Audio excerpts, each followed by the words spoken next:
నేను ఇవాళ రొయ్యలు ఇగురు చేయబోతున్నాను. ఆయిల్ వేస్తాను దీంట్లో 4 టేబుల్ స్పూన్స్ ఆఫ్ ఆయిల్ పడుతుంది కొంచెం.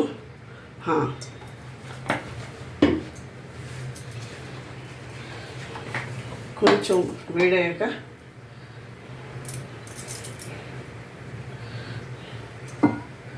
స్ప్రెడ్ చేసేలా కొంచెం నేను ఆనియన్స్ వేస్తున్నాను. ఇవి నేను 3 మీడియం సైజ్ ఆనియన్స్ తీసుకున్నాను. Next 3 big size of tomatoes తీసుకున్నాను.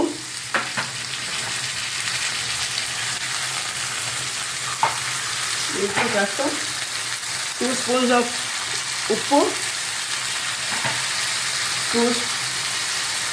2 స్పూన్స్ ఆఫ్ పసుపు వేస్తున్నాను.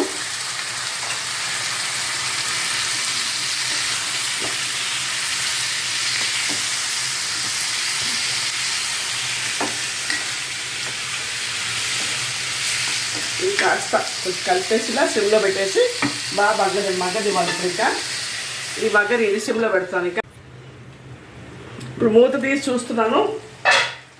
ఈ ఉల్లిపాయ మగ్గిపోయినట్టే. ఇంకా దీనిలో నేను పచ్చిమిరపకాయలు మర్చిపోయానండి, దీంట్లో వేస్తున్నాను. అల్లం వెల్లిపాయ పేస్ట్ 2 టేబుల్ స్పూన్స్ వేస్తున్నాను.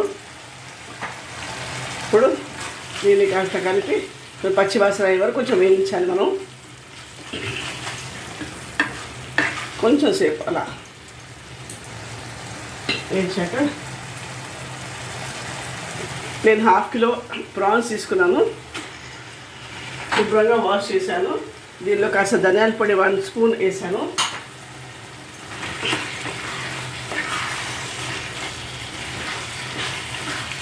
ఇది కలుపుతూ కాసేపు సిమ్లో పెడతాను. కొంచెం నీసు దిగినాక అంత నీసు వాసన అంతా వెళ్ళిపోతుంది కదా, అప్పటి వరకు కాసేపు ఉంచి దాన్ని అప్పుడు చెప్తాను మీకు. నెక్స్ట్ ఇలా కాసేపు సిమ్లో పెట్టి ఉంచాలి.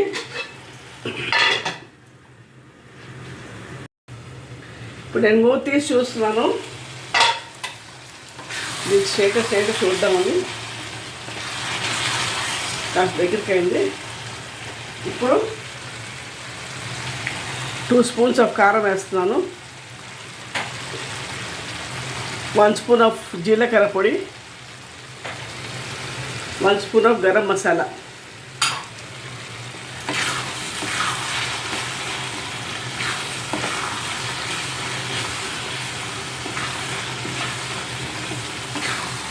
ఇలా బాగా కలిపేసి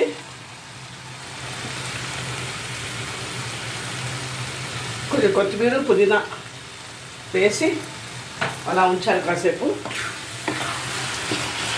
కొంచెం హైలో సిమ్లో మార్చుకుంటూ కలుపుతూ ఉండాలి. ఇంకా కాసేపు ఉంచుతాను అట్లా హైలో, మళ్ళీ సిమ్లో పెడతాను. నేను మూత తీసి చూస్తాను. ఇది అయిపోయినట్టు ఇంకండి రొయ్యలు ఇగురండి. ఇప్పుడు నేను సర్వింగ్ బౌల్ తీసుకున్నాను.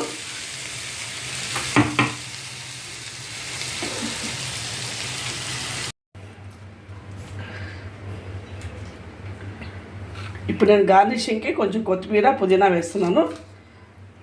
ఇప్పుడు రొయ్యల్ fry ready. Please like, share and subscribe my channel. Icon bell press చేయడం మర్చిపోవద్దు. ఇది మా అమ్మ చేసిన వంట. Thank you.